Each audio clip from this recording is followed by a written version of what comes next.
This video is sponsored by Raycon, but more on that later.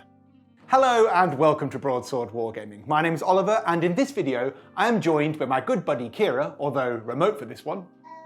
Hello! And we are going to be taking a trip down memory lane and looking at the original 1995 Necromunda box. And we won't be doing it alone.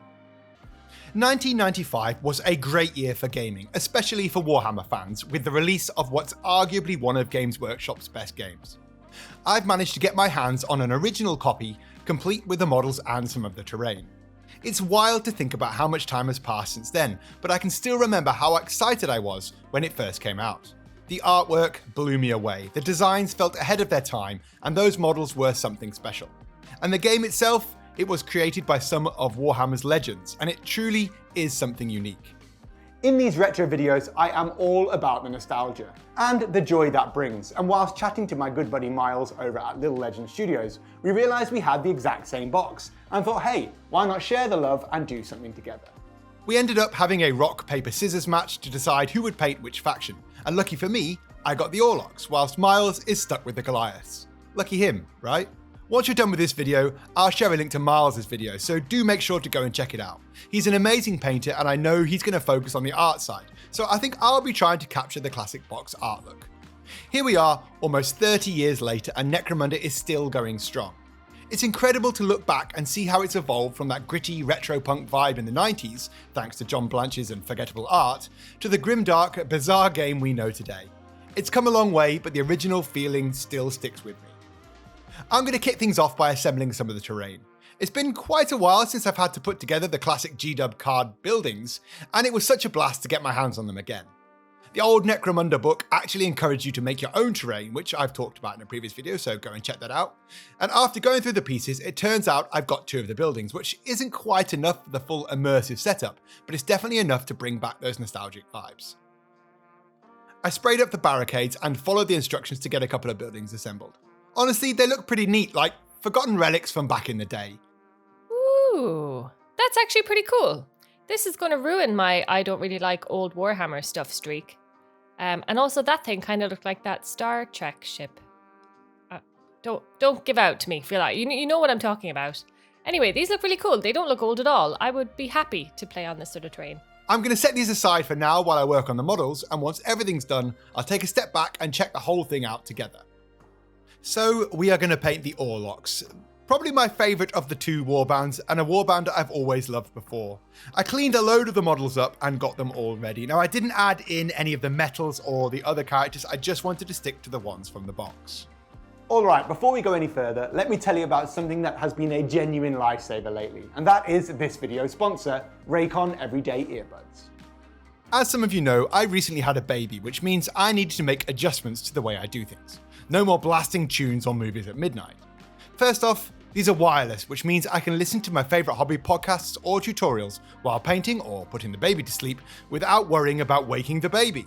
The active noise cancellation blocks distractions so I can stay focused, but I can still keep an ear out for when I'm needed. They fit snugly and comfortably, and they stay put even when I'm moving around or sleeping. They're also dustproof and water resistant, which is perfect for messy projects. The battery life is excellent, I get up to 8 hours of playtime, and if I'm in a pinch, just 10 minutes of quick charging gives me an hour and a half of use. They're affordable without compromising quality, so I can save my money for miniatures and paints, and with their 30-day happiness guarantee, there's no risk. So don't miss out, click my link below to grab these deals before they're gone. Alright, so back to the actual painting. Now fortunately, I had the painting guide that came with this box set. And I'm going to follow this because I really like my original models to follow the original paint schemes.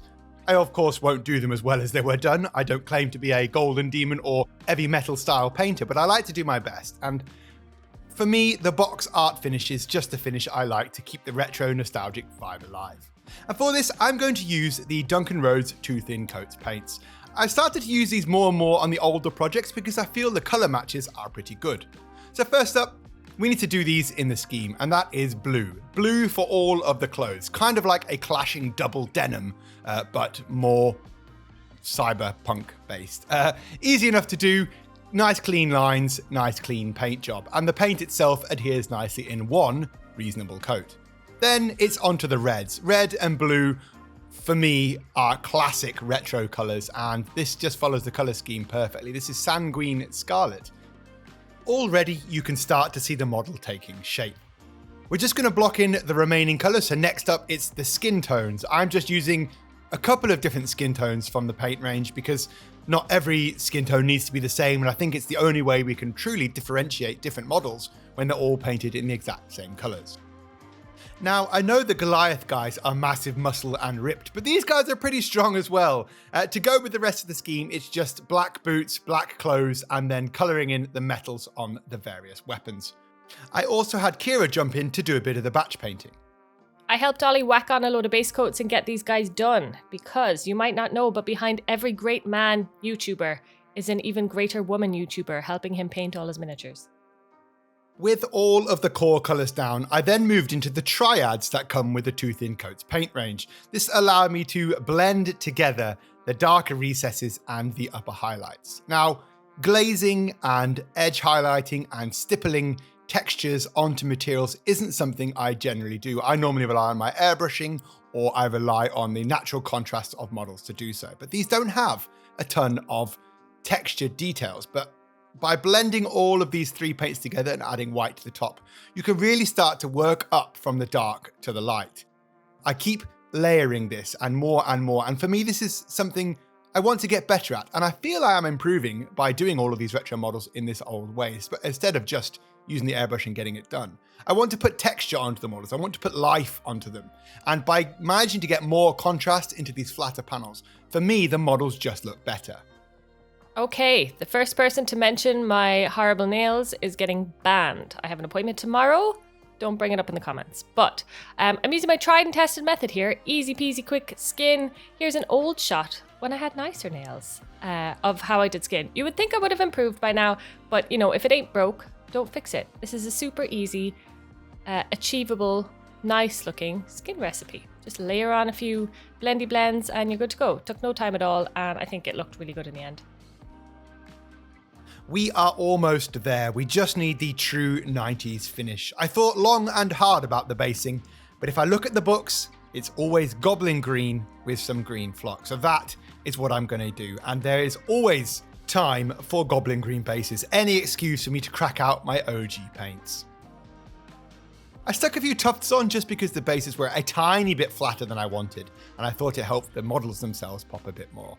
Of course, we know Necromunda now as this dark and grimy underworld, but back then it was a place of joyous cactus, green or cacti, green lands and cardboard buildings. And I feel like Ciara and I have managed to do these models justice. And I'm pretty sure, Ciara, you enjoyed them too. Okay, so annoyingly, I'm quite impressed by this. I didn't want to jump on the Necromunda bandwagon and be like, oh, old models are so cool and nostalgic, blah, blah, blah, blah, blah. But annoyingly, they are actually really cool. They're ugly. Obviously, these are ugly, but they're really easy to paint and the terrain is cool, and I'm surprisingly impressed by these. I mean, look at them. That's pretty cool. I am sad that I like them. So with that, I hope you guys enjoyed this video. Do make sure to check out all of the links down below. There's links there to Patreon, to the Broadsword Wargaming shop based over in the EU, and a few other links as well. Now, go and move over and check out Miles's video from Little Legend Studios. It is incredible. His paint jobs are outstanding. He just is a master of this art and has truly brought these 90s miniatures to life. So I'll leave you with some footage whilst you go and click the link. Thank you guys, look after yourselves, and I'll catch you in the next one.